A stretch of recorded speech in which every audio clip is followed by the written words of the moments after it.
शंकरं शंकराचार्यं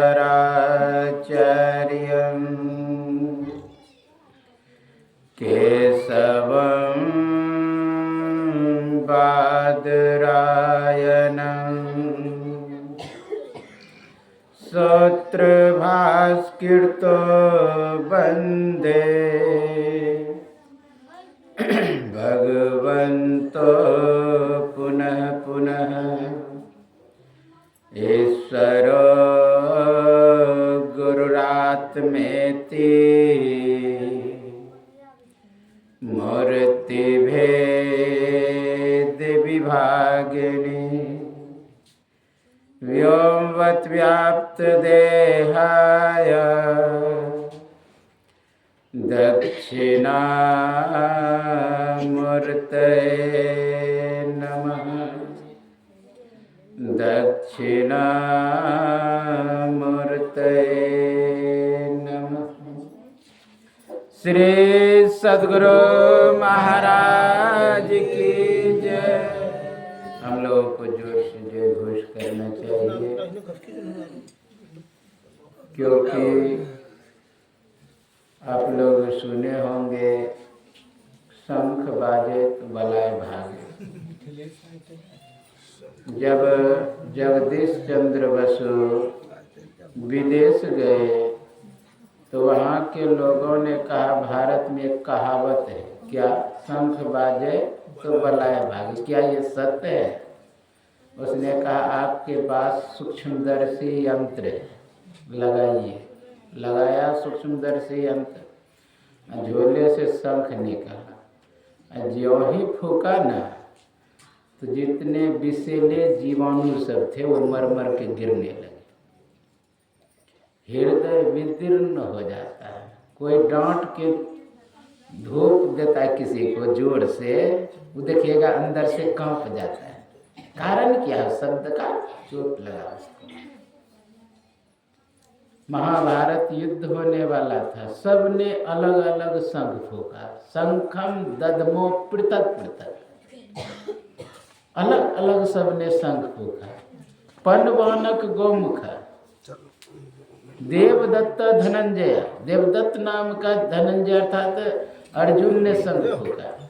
पंडवानक गौमुख, गौमुख नाम का शंख फूका। यानी सभी ने अपना अपना शंख।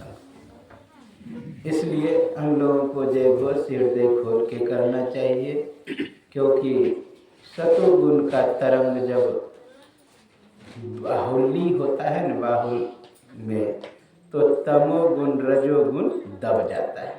इसलिए जोर से जय घोष करें। बोलिए श्री सद्गुरु महाराज की जय। एक बार और हो जाए, श्री सद्गुरु महाराज की जय। सर्वत्र रूप में विराजमान आराध्य देव को कोटि से नमन। व्यक्त रूप में यत्र तत्र अन्यत्र विराजमान संत जन, विज्ञजन, सज्जन वृंद, माता एवं धर्मशीला भक्तिमती बहनों के अंतस्थ विराजमान परमात्मा को मेरा नमन। अभी आप लोग यत्र तत्र से उपेंद्र भंडारी के देहावसान के अर्थात पुण्यतिथि के शुभ अवसर पर एकत्र हुए हैं। उसमें सदग्रंथ रामचरितमानस सारस्वती से पाठ सुनाएंगे। अर्थात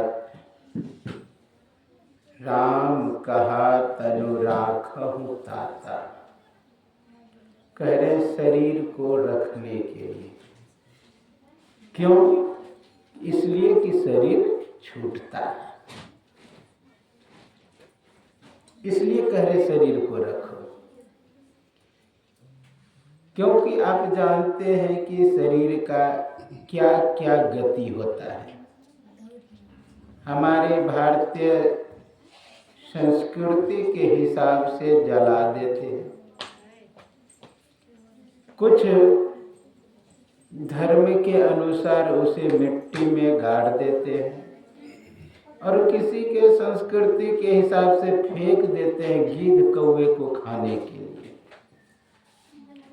ये शरीर का देख रहे गति होता है और सभी के शरीर का होता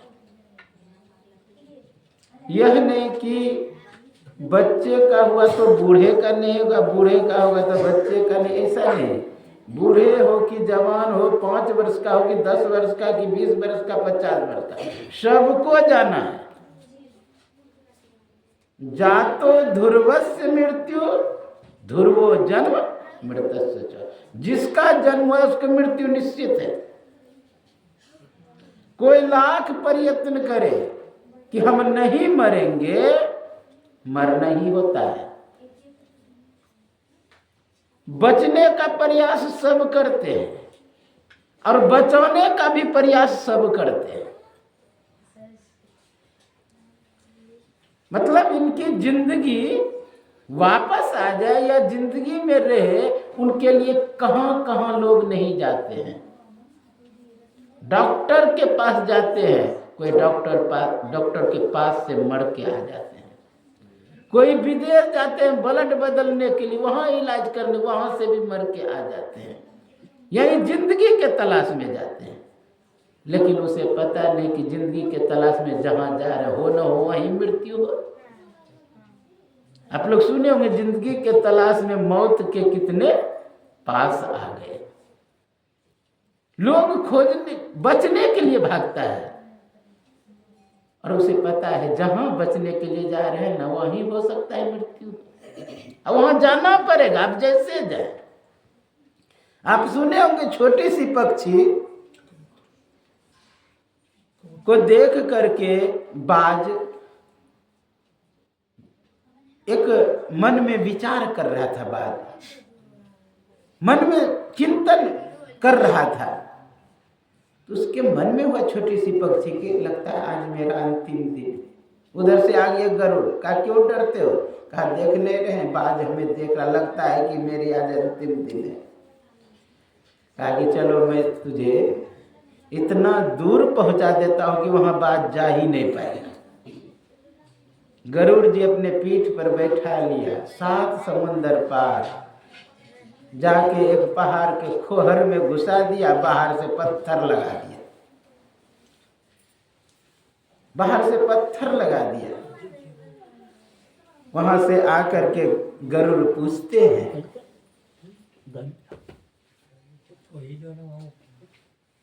गरुड़ पूछते हैं बाज से कि तुम क्यों गौर से देख रहे थे? कहा कि मैं यह सोच रहा था कि छोटी सी पक्षी की मृत्यु 7 समुंदर पार है, लेकिन ये छोटी सी पक्षी 7 समुंदर पार जाएगी कैसे, मैं यही विचार में था। कहा कि मैं तो उसे पहुंचा आया हूं। कहा कहां पर? कहा एक पहाड़ के खोहर में 7 समुंदर पार में दे दिया, बाहर से पत्थर लगा दिया कि तुम चले भी जाओ ना, खोल नहीं पाओ। कहा उसी में केकड़ा रहता है, जाओ देखो गला दबा के मार दिया होगा। कहने का भाव बचने के लिए गया, लेकिन वहीं उसकी मृत्यु।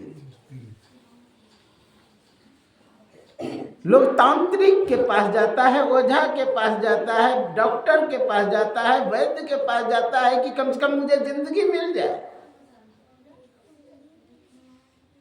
लेकिन वहीं से मृत्यु। लाख प्रयास करे, धनवान हो कि धनहीन हो, गुणवान हो कि गुणहीन हो, रूपवान हो कि रूपहीन हो, बलवान हो कि बलवान, कोई भी क्यों ना हो, जातो ध्रुवस्य मृत्यु ध्रुवो जन्म मृतस्य च।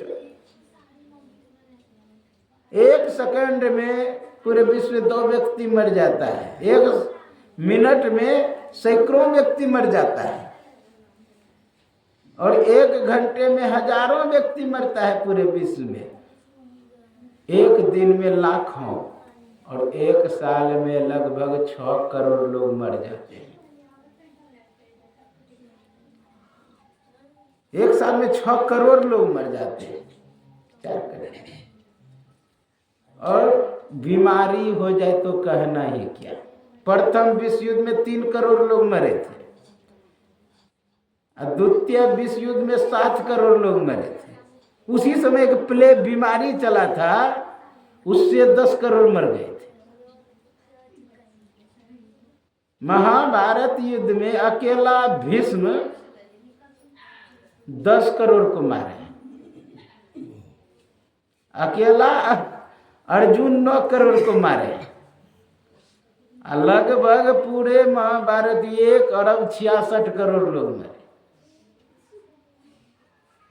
मरना तो है ही, चाहे जैसे मरे। कुछ दिन पहले जर्मन एक शासक हुआ जिसका नाम हिटलर, नाम सुने होंगे। 1 लाख यहूदियों को रोज मारता था। लाख प्रयास करें, हम बच नहीं सकते। आप जानते हिरण्याक्ष और हिरण्यकश्यप 2 भाई थे।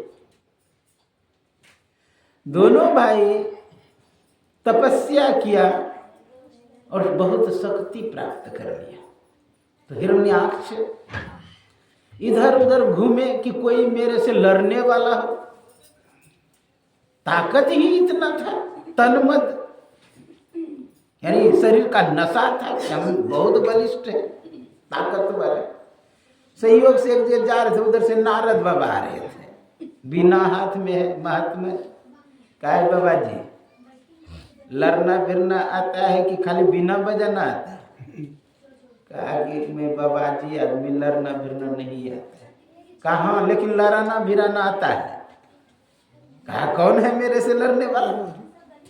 तो बात गप कर जो लोग के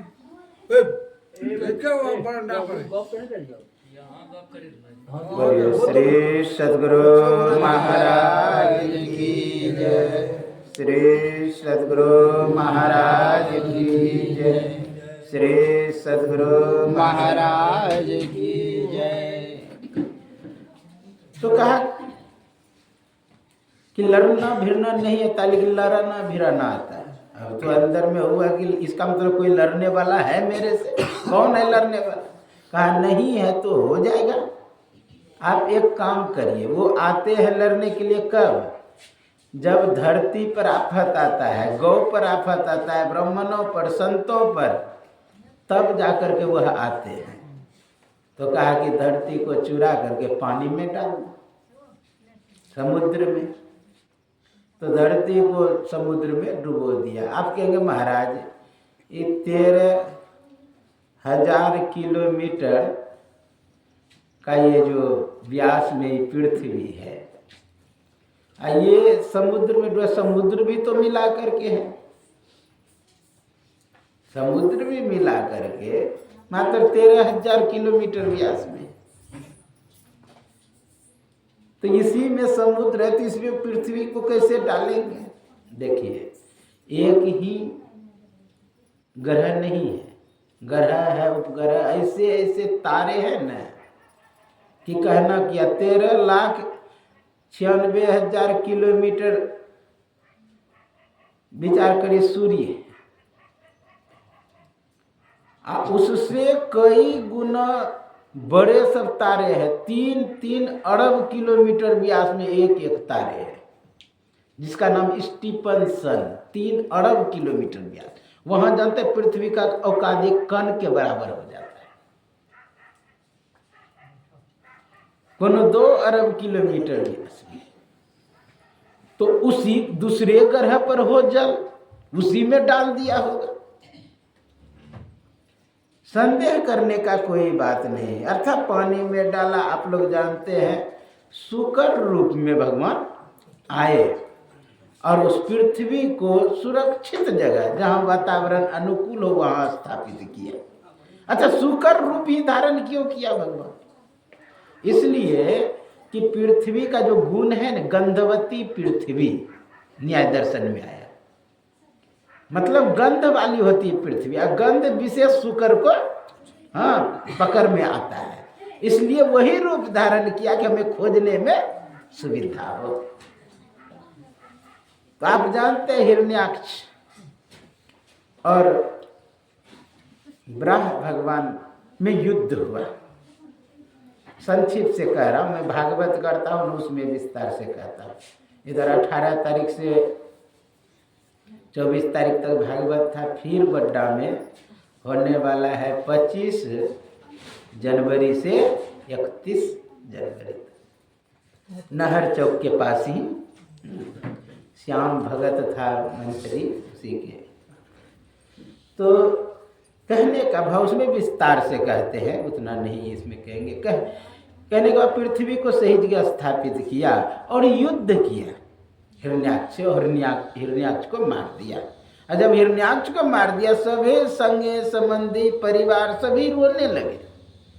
हिरण्याकश्यप समझा रहे कि अरे भाई मरना होता है, सबको जाना होता है, लेकिन कोई समझने के लिए तैयार नहीं।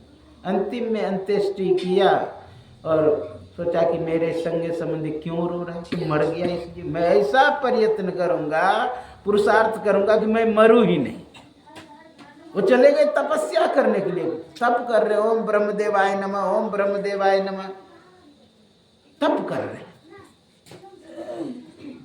जब तप करके परमात्मा का दर्शन किया, अर्थात ब्रह्मा का दर्शन किया, तो ब्रह्मा जी कहा कि मांगो, तुम क्या मांगते हो, मैं तुम्हारी मुराद को आबाद कर दूंगा, तुम्हारी इच्छा की पूर्ति कर दूंगा।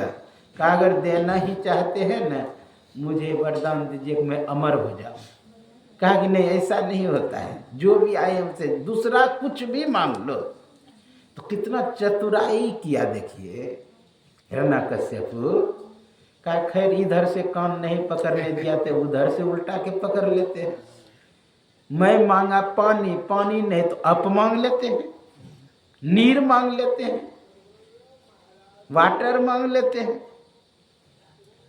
ये हुआ चतुराई। कहा अच्छा ये नहीं देना चाहते दूसरा दे दें। कहा ना मैं दिन में मरूं ना रात में मरूं। कहा तथास्तु। कहा ना घर के बाहर मरूं ना घर के अंदर मरूं। कहा तथास्तु। कहा ना मनुष्य मार सके ना जानवर मार सके। कहा तथास्तु। कहा ना नीचे मरो ना ऊपर मरो। कहा तथास्तु। फिर कहा 12 महीने में किसी महीने में ना मरो। कहा तथास्तु। अब जब समय आया तो आप जानते खींच करके उसको जंघा पर लिया। जब खींच करके जंघा पर लिया, नरसिंह रूप में जो थे, खींच करके जगह हंसा। कहा कि अरे हंसते क्यों, मरने के समय लोग रोता है, चिल्लाता है, दुखी होता है, व्यतीत होता है, तुम हंस रहे हो। कहा आपके बस की बात नहीं है कि मुझे आप मार दें। कहा क्यों, अमरता का वरदान दिया है क्या। कहा अमरता ने अमरता के तरह ही दिया है। कहा क्या दिया है। कहा ना घर के बाहर मरो ना घर के अंदर मरो। कहा ना तुम घर के बाहर हो ना घर के अंदर हो, छतिया पर हो, द्वार पर। फिर कहा ना दिन में मरू ना रात में मरू। कहा ना दिन है अभी ना रात है, अभी संध्या का समय है। कहा ना ऊपर मरू ना नीचे मरू। कहा ना तुम ऊपर हो ना नीचे हो, मेरे जंघा पर हो, देखो ना तुम्हारा पैर भी नीचे ठेक अटक रहा है। फिर कहा ना अस्त्र से मरू ना शस्त्र से मरू। कहा जब हाथ से ही काम चल जाए तो परमाणु बम बनाने की क्या जरूरत है। फिर कहा ना मनुष्य मार सके ना जानवर मार सके। कहा प्रत्यक्षम किम परमाणु। देखो मैं मनुष्य हूं कि जानवर हूं, आधा मनुष्य आधा जानवर, नर सिंह। कहा 12 महीने में किसी महीने में ना। कहा स्पेशल तुम्हारे लिए मलेमांस बनाना पड़ा। तुरंत हम बराबर नाखून था घुसाया, पेट में फाड़ दिया, राम नाम। यानी जो भी आए हैं इस अंत्येष्टि संस्कार का सम्मान करना ही पड़ेगा। व्यास के 16 संस्कार में मरण अंतिम संस्कार है। अंगिरा का 39 संस्कार में मरण अंतिम संस्कार है। नारद के 42 संस्कार में मरण अंतिम संस्कार है। अपवाद में संन्यास है।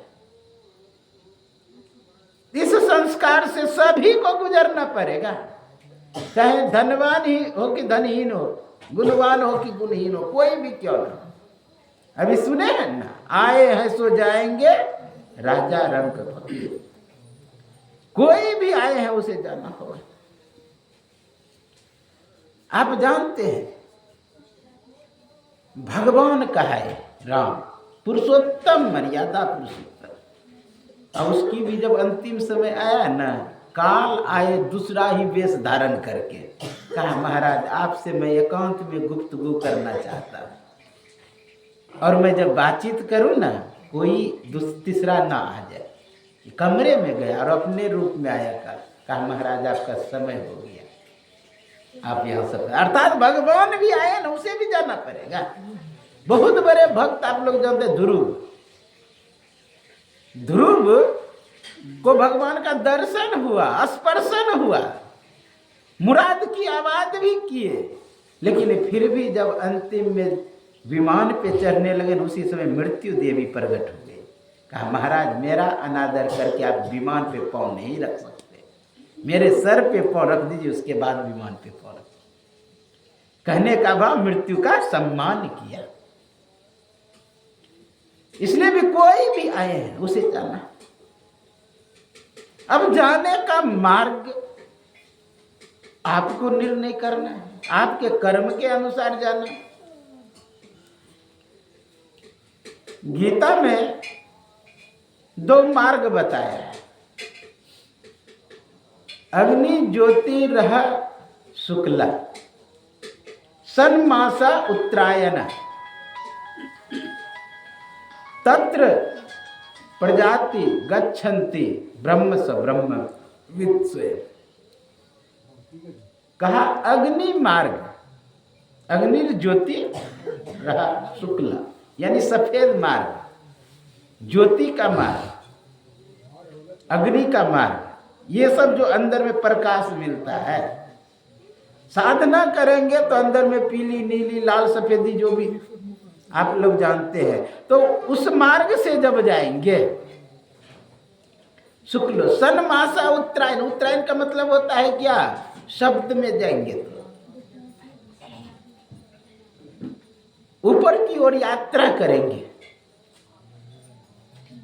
तो गच्छन्ति का ब्रह्म स ब्रह्मवित् से, अर्थात ब्रह्म ही हो जाएंगे, वह लौट करके नहीं आता है।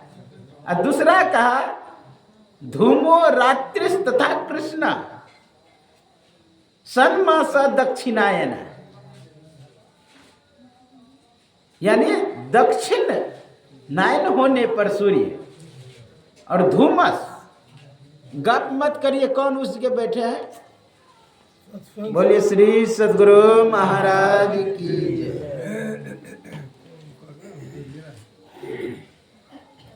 तो धूम मार्ग से जो कृष्ण यानी काला है, अंधकार का मार्ग गुरु महाराज बोले वह नरक का दरवाजा,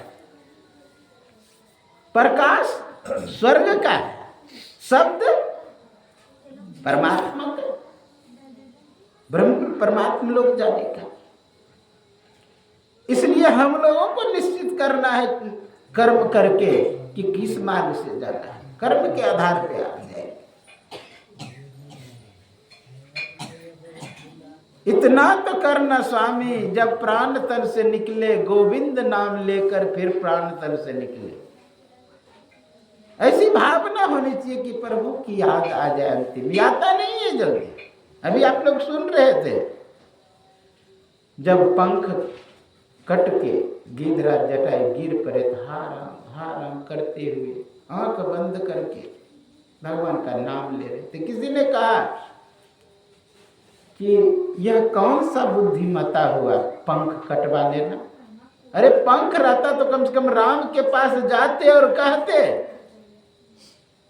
कि आपकी पत्नी सीता का हरण रावण किया, दक्षिण तरफ लेकर के गए। लेकिन यह कौन सा बुद्धिमता, यह बुद्धिमता नहीं है। लेकिन इसके पक्ष से कहते हैं कि निर्बल के बलराम, पंख था तो इसका फर्ज था, कर्तव्य था कि उनके पास गए।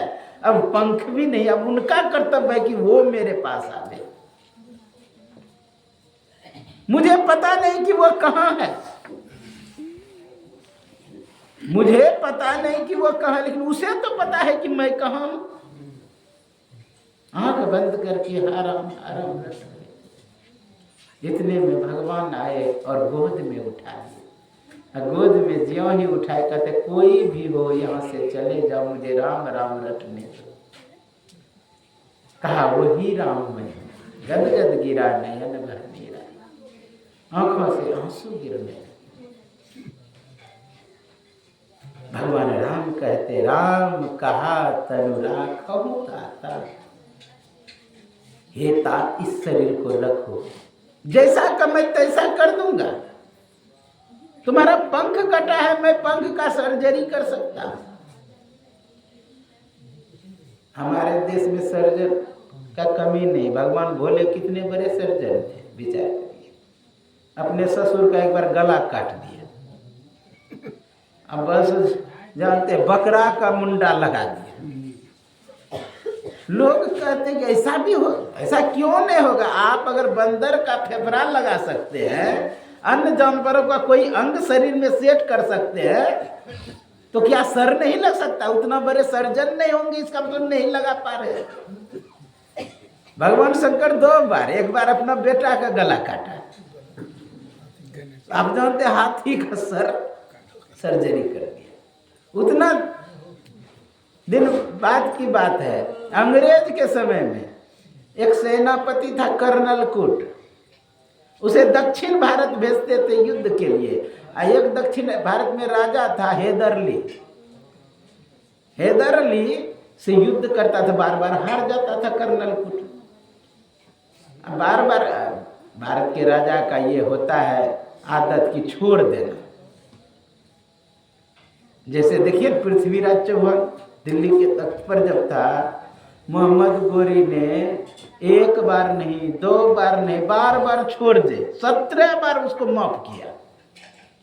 18वां बार इसी का कोई संबंधी उससे मिल लिया जयचंद, और दिल्ली पर चढ़ाई किया, अर्थात उनको बंदी बना लिया पृथ्वीराज चौहान। तो मेरा कहने का भाई माफ करने का स्वभाव होता है, तो माफ कर दे, बार बार फिर चढ़ाई करे। एक बार गुस्सा से नाके काट दिया, नाक काट दिया कि जा करके अपने मालिक को दिखाएगा कि हाँ नाक कटवा के आया है। नाक हाथ में लेकर के भाग रहे थे, एक गांव से गुजर रहे थे, तो गांव के एक नाई जो केस बनाता है, नाई कहते कटी हुई नाक लेकर के कहाँ जा रहे हैं। कारे गिर गए, कट गया, कैसे कहेगा घेदर काट दिया है। कहा अगर रात भर आप रहेंगे इस गांव में तो आपका नाक ठीक हो सकता है। और रात भर के सर्जरी में उसका नाक ठीक कर दिया।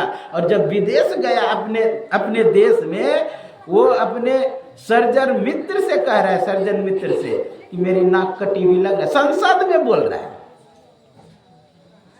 संसद में कह रहा है कि देखो मेरी नाक कटी हुई लग रहा है। कहा नहीं तो, कहा खाक तुम सर्जरी जानते हो, अरे भारत से जाके सीख किया। भारत में सर्जरी पहले से था, बहुत चीज था।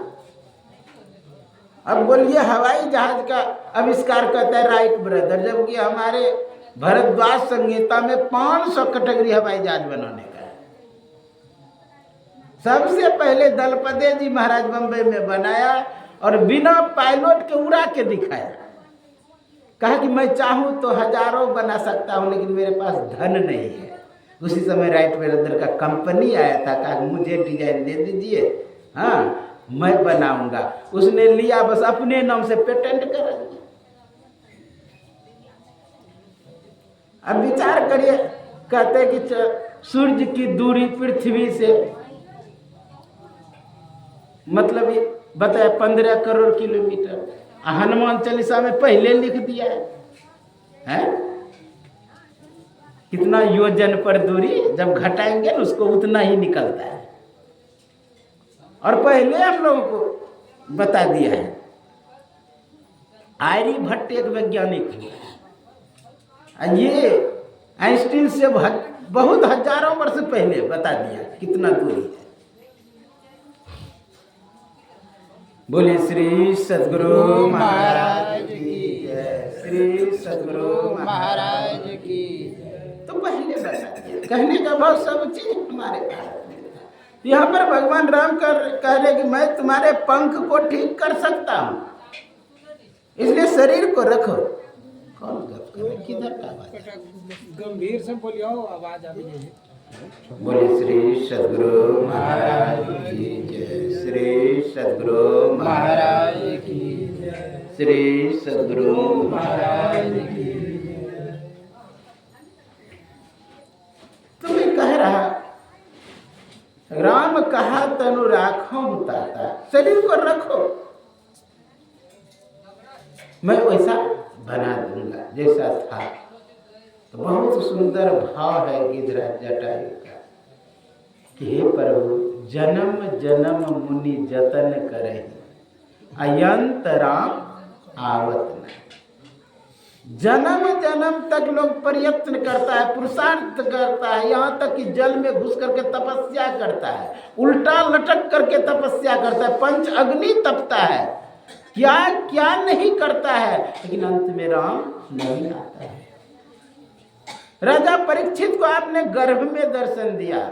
ध्रुव 5 वर्ष का बालक को जंगल में भटकने के लिए मजबूर किया, विषैले जानवरों के बीच में जाना पड़ा, तब आपने दर्शन दिया। बालक प्रहलाद को कितना कष्ट सहना पड़ा, तब आपने दर्शन दिया। आपने विश्व पितामह को हाथ प्राप्त हुआ, लेकिन किसी को गोद प्राप्त नहीं हुआ। मेरा तो भाग्य है कि मैं आपका गोद प्राप्त किया। अब किस अभिलाषा की पूर्ति के लिए मैं शरीर को रखूं? किस अभिलाषा की पूर्ति के लिए? जाकर नाम मरत मुख आवा, अधमह मुक्त होई सुरती गावा। कहा मरने के समय एक बार नाम आ जाए तो अधम भी मुक्त हो जाता है। और आप स्वयं सामने में भीष्म पितामह जब शरीर छोड़ रहे थे, पूरे शरीर पर बाण लगा हुआ है, पूरे शरीर में बाण चुभा हुआ है। और उस समय कहते हैं, उस समय कह रहे हैं कि कृष्ण को बुला, कृष्ण को बुलाया। कहा क्या कहते हैं पितामह? कहा कि सामने आप खड़े रहे ताकि मैं अपना शरीर छोड़ सकूं। इतना तो करना सामने, इतना सहज नहीं है कि इष्ट का मूर्ति आगे आ जाए। बहुत लोग प्रयत्न करते हैं, पुरुषार्थ करते हैं, मेहनत करते हैं, तब जाके कहीं नाम आता है। कब? प्रयाण काले मनसा चलेना भक्त्या युक्तो योग बलेन चेव भूर्वोर मध्य स्वतम परम पुरुष मुपैति दिव्य। भगवान कृष्ण गीता में कहते हैं कि प्रयाण काले यानी शरीर छूटने के समय मनसा चले न, मन को इधर उधर नहीं ले जाए तो करे क्या? कहा भक्ति और योग बल से। अच्छा, भक्ति बल किसके अंदर? जो सब दिन भक्ति किया है। योग बल किसके अंदर? जो योग किया है। अच्छा, धन बल किसको रहता है? जो धन जमा किया है। पहलवानी का बल किसके अंदर? जो पहलवानी किया है। उसी तरह योग बल किसको होगा? जो योग सब दिन किया है। भक्ति बल किसके अंदर होगा? जो भक्ति किया है। उस भक्ति और योग बल से, यानी उसी के बल से आप दोनों भवों के बीच में मन को स्थापित कर सकते हैं, नहीं तो नहीं कर सकते। भक्ति बल यानी उसका बल नहीं है, भक्ति का बल है। यानी उस व्यक्ति का बल नहीं, योग का बल है।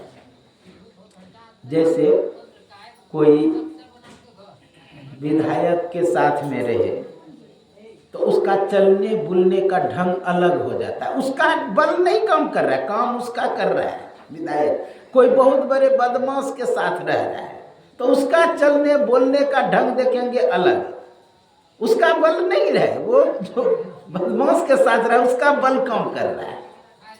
कोई प्रधानमंत्री के साथ रहे तो उसका देखिए, चलने बोलने का ढंग, बोलने का ढंग, यानी अपना पावर में रहेगा। पावर उसका नहीं है, पावर कहीं और से आ रहा है। उसी तरह ब्रह्मा विष्णु महेश जो भी है उनका बल नहीं है, बल कहीं और से आ रहा है। आप लोग जानते हैं जब हनुमान जी को पकड़ के रावण के पास ले गया तो कहा अगर तू किसका दूत है, कहा जाके बल बिरंची हरि ईसा पालत सिरजत हरत दस्तीसा। जिसके बल से ब्रह्मा जी सृष्टि करते हैं, जिसके बल से शिव जी संहार करते हैं, जिसके बल से विष्णु जी पालन करते, इसका मतलब विष्णु के अंदर वह सामर्थ्य नहीं है कि पालन कर सके, शिव के अंदर वह सामर्थ्य नहीं है कि नाश कर सके, ब्रह्मा के अंदर वह शक्ति नहीं है कि वह सृष्टि कर सके। यानी सृष्टि करने वाली शक्ति कोई और है जो दिखाई भी नहीं दे रहा है। अब इन तीनों देवताओं को अहंकार हो जाए कि मैं स्वयं करता हूं तो मूर्खता है। जैसे बल्ब को अहंकार हो जाए कि मैं स्वयं जलता हूं तो उसकी मूर्खता है। पंखे को अहंकार हो जाए कि स्वयं मैं घूमता हूं उसकी मूर्खता है। हाथ को अहंकार हो जाए कि मैं स्वयं उठता हूं तो इसकी मूर्खता है। आंख को अहंकार हो जाए मैं स्वयं देखता हूं तो इसकी मूर्खता है। इसके अंदर शक्ति कहीं और से आ रही जो दिखाई भी नहीं देती। यन मनसा न मनुते एनाहुर मनोमतम तदे ब्रह्म तम विद्धि नेदम यदि उपास्ते। यत मनसा, यत मतलब जो होता है, यत मनसा जो मन से मनन किया हुआ कहा जाता है वह ब्रह्म नहीं, बल्कि जो मन को मनन कर अर्थात मन को चलाता है, बुद्धि को चलाता है, चित्त को चलाता है, हाथ को चलाता है, पैर को चला, तदे ब्रह्म तम, वही ब्रह्म है। हाथ में सामर्थ्य नहीं कि वो चले, इनके अंदर शक्ति कहीं और से आ रही है। पंखा, फ्रिज, बल्ब कहीं और से शक्ति है जो विद्युत है, दिखाई भी नहीं दे रहा। उसी तरह शक्ति कहीं और से है, यानी भक्ति के बल से आप मन को दोनों भवों के बीच में स्थापित कर सकते हैं। योग बल से आप दोनों भवों के बीच में मन को स्थापित कर सकते हैं। अगर सब दिन किए भजन आतुरी कीजिए और बात में देर, और बात में देर जगत में जीवन थोड़ा। मानुष तन कहने का भाव क्या है कि भजन आतुरी कीजिए और बात में देर लगा दीजिए, लेकिन इतना सहज नहीं है। सुनने में तो सहज लग रहा है भजन आतुरी कीजिए और बात में देर, लेकिन करने का बारी आएगी ना तो आप कहेंगे कि गाय खिला लेते हैं तब स्तुति जाके करेंगे। रोटी पकने के लिए दिए हैं तवा में, ये हिम्मत नहीं है कि रोटी छोड़ करके स्तुति शुरू हुई भाग चले। कोई गौ दूह रहे तो गौ दूह करके कहेंगे कि हम जाएंगे स्तुति में, है हिम्मत की आधा दूध दूहे वह छोड़ के भाग चला? नहीं। ये गोपियों में ये स्थिति थी। जब वृंदावन में भगवान मधुबन में बांसुरी पर तान चढ़े तो गोपियों की हाल देखिए, इतना अच्छा वर्णन है उस जगह कि कोई गोपियां दूध दूह रही थी और दूध दूहना छोड़ के भाग चली। कोई रोटी पकने के लिए दी हुई थी, रोटी पकते हुए छोड़ के भाग चली। कोई और कुछ काम कर रहे थे, उस काम को छोड़ करके चली। यहाँ तक कि श्रृंगार कर रही थी, आधा ही श्रृंगार की और छोड़ के भाग चली।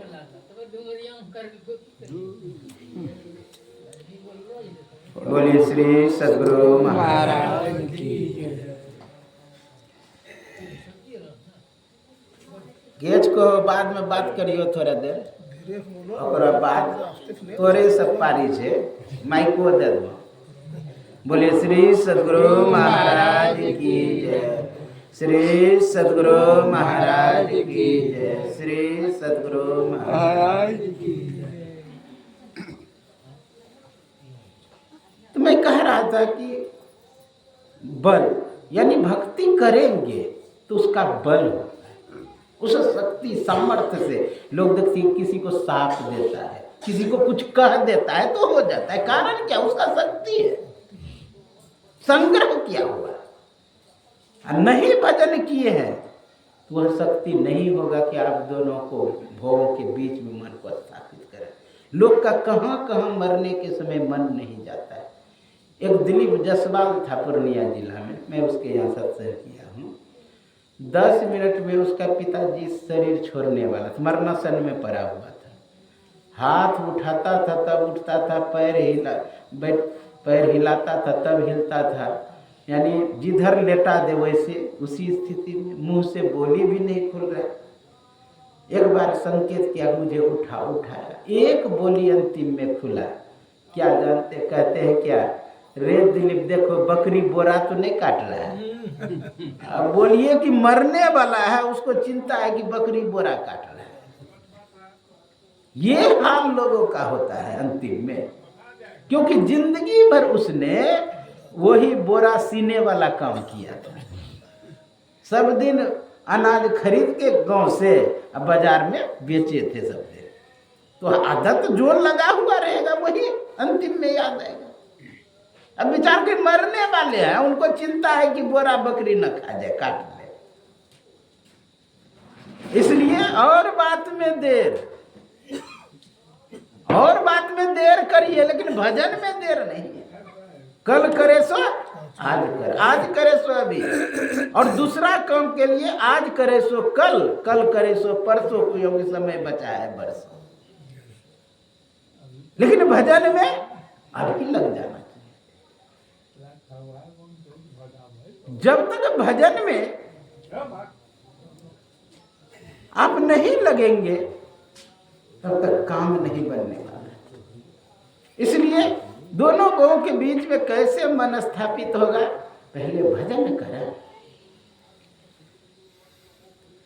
ठीक है, अंत में सभी गया है शास्त्रों में कि अंत में जैसी वृत्ति होगी, जैसा विचार होगा, जैसा भाव होगा, वही आप होंगे। भगवान कृष्ण कहते हैं यम यम स्मरण भावम ते जनते काले वरम तम तम व्यक्ति कौनते सदा तद्भाव भाविता। जो आप स्मरण यम यम स्मरण त्यजंते काले वरम, शरीर का त्याग करते हैं, तम तम व्यक्ति कौनते, वही वह होता है। क्योंकि सदा तद्भाव भाविता, वह उसी भाव से भावित रहता है। उपनिषद में आप सुने होंगे सब दिन, देहावसान समये चित्ते यद्याद्रि भावे तत्तदेव भवे जीव इत्यव जन्म कारण। देह अवसान के समय, शरीर से छूटने के समय चित्त में जो भावनाएं जीव करता है वही वह होता है, यही जन्म का कारण है। वृंदावन की सच्ची घटना है। एक भिखमंगा एक चौराहे पर भीख मांगता था बैठ के नित्य, बगल में झाड़ी था, उसी में सो जाता था। संयोग से वह मर गया तो आसपास में दुकानदार जो था उसने चंदा करके उसको जला दिया। तो दुकान खोलने के लिए जब आया दुकानदार तो देखा एक सांप उधर जा रहा है, जिस जगह वो रहता था उधरे जा रहा है। अब उधर जाते एक झोला रखा हुआ था, उसमें घुसे तो सोचे इस जगह यात्री सब आता है, काट उठ लेगा, इसको भगा देते हैं। तो लाठी लेके भगा, बाहर ऐसे फेंक दे, फिर आके उसी झोला में घुसे, फिर फेंक दे, फिर उसी झोला में घुसे। बात क्या, इस झोला में क्यों घुसता है?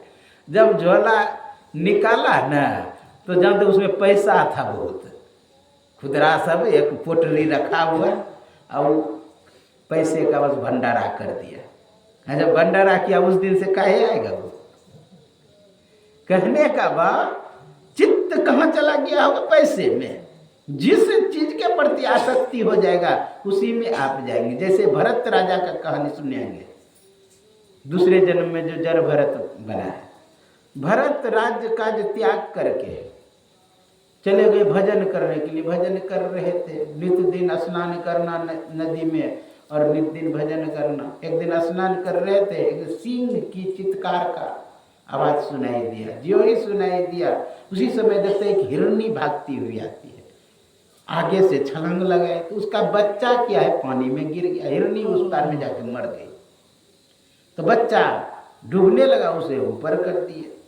ऊपर जब कर दिए भरत, तब कहाँ जाएगा? छोटा बच्चा कुटिये पर रहने लगा। कुटी पर रहने लगे, जब भजन करे ना वो गोदी में उछले तो कभी कंधे पर उछले, धीरे धीरे प्रेम बढ़ गया। किसी कारण बस एक दिन की चले गया कोई जानवर मान, उसी के चिंतन में इसका शरीर छूट गया। 100 मृगेन काले वर, वह मृग योनि को ही प्राप्त। यानी वह हिरण ही बन गए।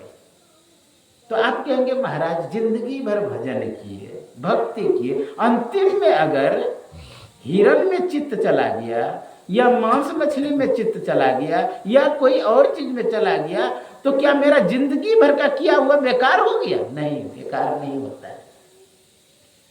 बहुत सुंदर गीता में भगवान कृष्ण कहते हैं, तत्र तम बुद्धि संयोग लभते पूर्व देह का यत तो च ततो भूया।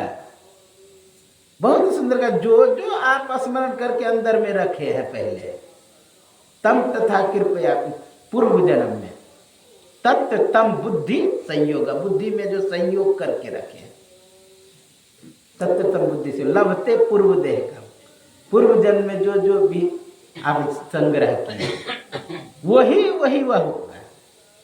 जैसे भरत भजन किया था लेकिन अंतिम में थोड़ा गड़बड़ हो गया, लेकिन उसे स्मरण था कि मैं भरत था, मैं भजन करता था, किसी कारण बस मेरा मृग योनि में जाना पड़ा, बस फिर तुरंत वह शरीर छूटा, क्योंकि वह सूखी सूखी पत्तियां खाने लगे, कहीं आसक्ति ना हो जाए हमें हरा पत्ता खाने में, इसलिए सूखी सूखी पत्तियां खा रहे थे वो।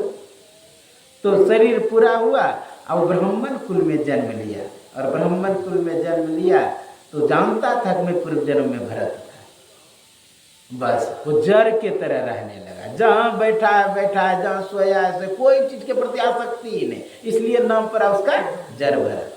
वो पूर्व जन्म का संस्कार काम किया उसका, क्योंकि पूर्व में भजन किया है, भक्ति किया है, इसलिए वह समाप्त नहीं होता है। भगवान कृष्ण का कहना, तस्मात् सर्वेषु कालेषु मामे स्मरण युद्ध च।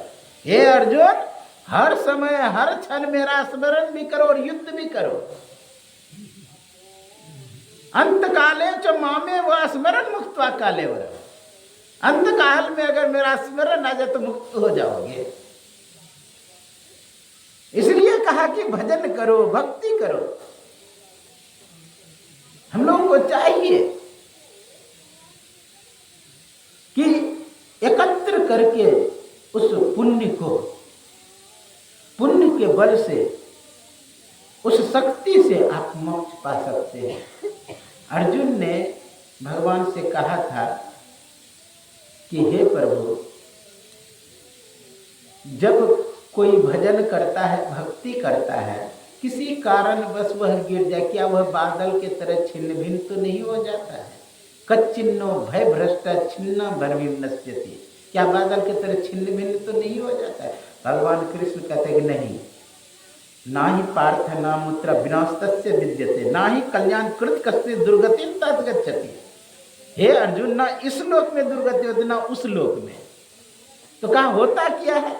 प्राप्त पुण्य कृतान लोका, कहा पुण्य लोक में जाएंगे। अच्छा, पुण्य लोक किसे कहेंगे?